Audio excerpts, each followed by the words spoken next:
Alright, so I'm making this, I guess, kind of like, I'll call it a light plate.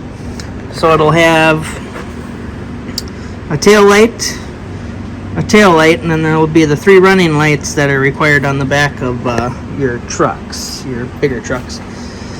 I'll have to break out the plasma to cut these out.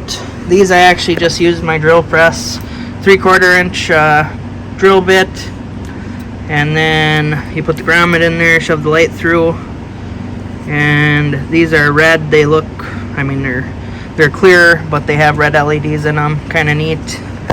The downside to these is they don't have like a plug-in on them. It's just wires. So a lot of your normal like running lights or marker lights, it'll have 2 prongs that go and just plug into the light. These aren't like that, but they're still cool. They're LED. I've got LED tail lights to put in this plate. These are the same thing. You have to hardwire them in. It's something that I just have laying around, so I'll use them just to get rid of them. And when I go to buy new ones, I'll make sure that when I order them, they actually come with the plug-ins on the back, because these ones are just kind of a bummer not having the quick plug. So I got the holes drilled. I showed you those are where the little marker lights or running lights I got go. Now I'm going to take my plasma. I have a prime weld cut 60 plasma. So I bought this 2 or 3 years ago. I've done quite a bit of cutting with it, I guess. You know, a lot of the heavy truck stuff, you know, I'm cutting out pieces, or it's good for fairly heavy steel. If I get into something that I really like is too thick for it, then I'll use my torch setup. Or if I need to just cut something quick, I'll use the torch setup, because this thing you have to pull it out, hook it up, run the air compressor. So you can see we got a couple of air dryers in line. That's just to get a better cut. It might not be the best setup, but it's what I got going right now. So I'm going to cut these out where the white marks are. That'll get cut out. There's one over here too, underneath the hammer that I'm using to balance it. Got the ground clamp on there. So I'm going to cut that out. I'll probably set the camera up like in a fast forward deal, so that you can see like the whole process of me cutting it out. And yeah.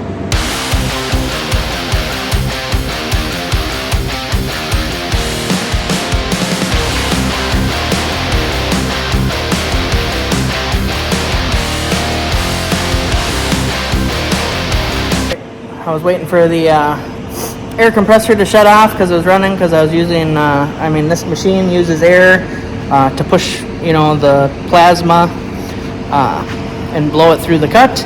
So let that build up pressure, it shut itself off, and I got these cut out. I'm going to take a grinder and I'll grind the slag off, and the slag would be like the melted metal that kind of like stays on the other side of the cut. That's what you can consider slag.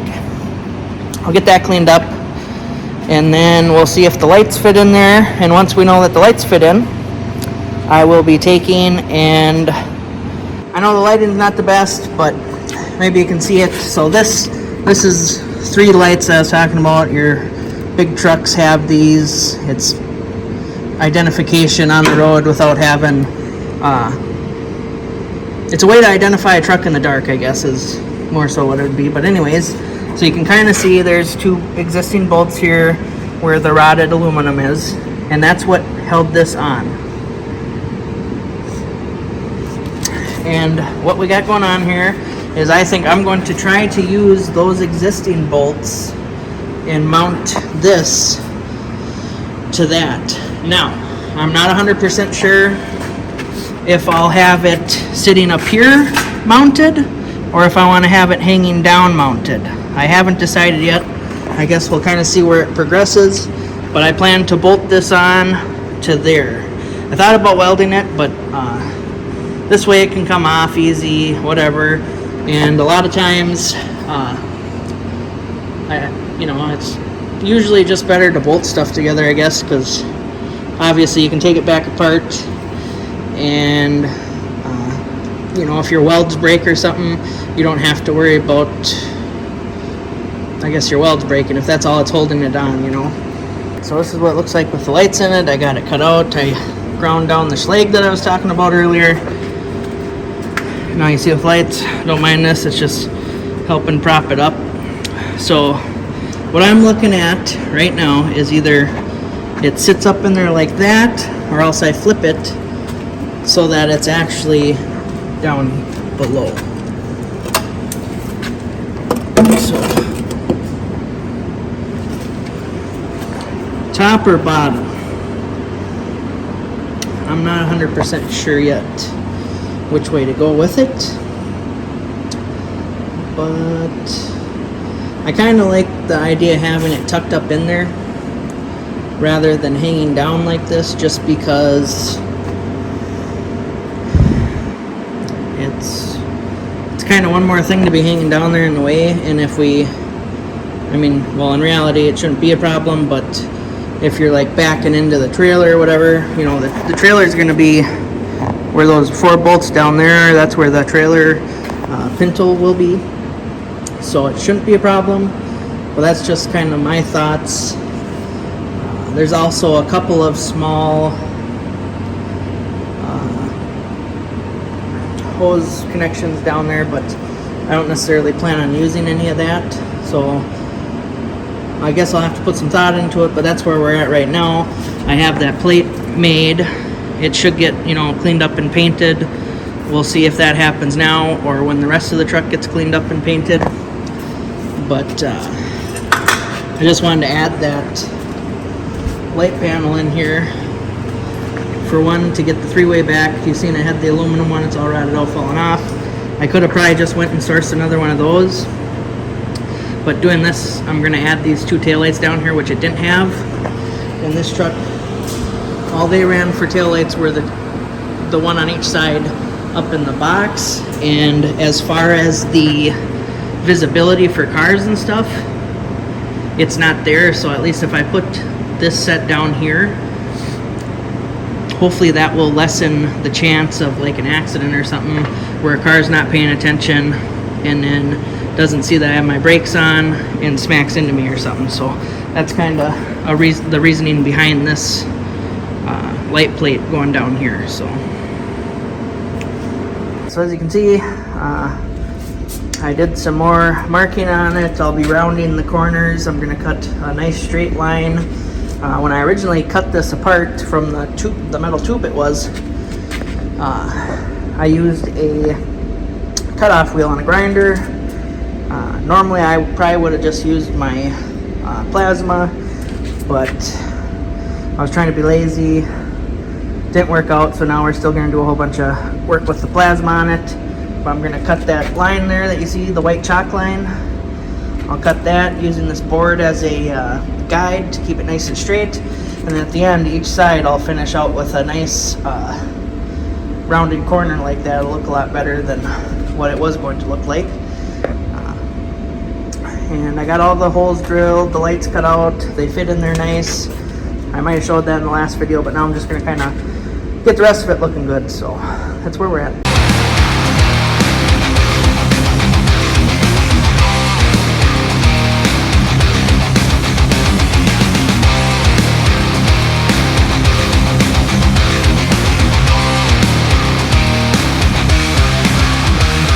So I just kind of wanted to show you. Now I cut the corners down with the plasma. I'll take the grinder, I'll clean them up so that they're a bit more crisper and smoother than what they are now. But the reason why using the plasma cutter, over like the grinder, all that stuff, it's a bit faster, even though it's a pain to get it hooked up. But over the torch, where like the torch, I just wheel it in, cut, I'm good to go. I don't have to hook up the air compressor, any of that. But the torch burns, there's a lot more heat in the torch. Like the metal gets a lot more, you have to heat the metal up in order to cut, whereas this kind of just, essentially blows through right where you're trying to cut immediately, so you're not getting all that heat transfer. And with this thin of metal, it would warp when I'm trying to cut it with a torch. So that's kind of a thing to keep in mind. Of another reason why the plasma cutters are nice. And depending on the size of the plasma cutter, you can cut pretty thick steel. I've cut at least 1/2 inch steel with this. My last truck, we had that hitch on there, and we cut 1/2 inch for some parts on that hitch. So they're definitely a nice tool to have. You might not use it a whole bunch, but it gets used. It's the same thing with, like, if you have a drill press. You're not using it every day, but when you need it, it's a good thing to have. But so I'm going to get that all cleaned up now, and we'll get it looking nice. And I think that that'll just end up looking a lot better with those angles cut off of it and the bottom straightened out.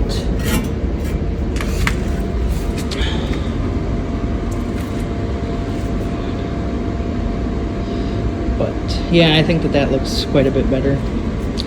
I'm almost leaning towards hanging it down on the bottom, just because then I'm not really fighting to get, like, if I have to work on the wiring or anything like that, it's kind of more ease of access, I think, having it, being able to come right from the bottom and go in there and work on the wiring, and then it's not going to trap a whole bunch of crap up in there. Whereas if I put this plate flipped up, I might end up having some stuff build up in there that I don't want. So I might still make a bracket on top of this, though, to mount the license plate, just so that it is,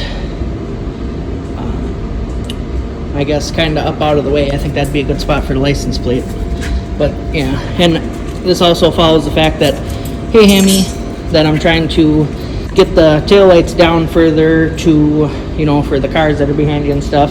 So if it's flipped down, the taillights are now probably 6 inches lower than if I flipped it up. So should be aight. All right, I drilled mounting holes out on top.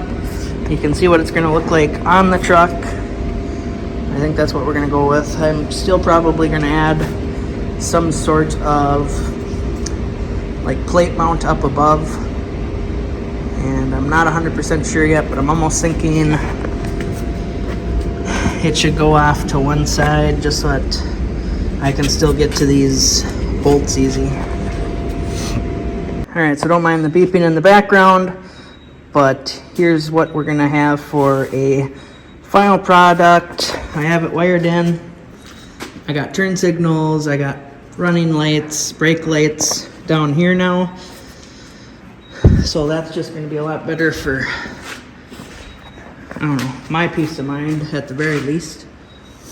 But as you can see, that's where the taillights, on this truck, that's all that they ran for, since this truck was built. But I'm adding this down here because it's just gonna, I think it's gonna be better. People, if they're riding your hiney, are gonna be able to see your taillights and all that good stuff.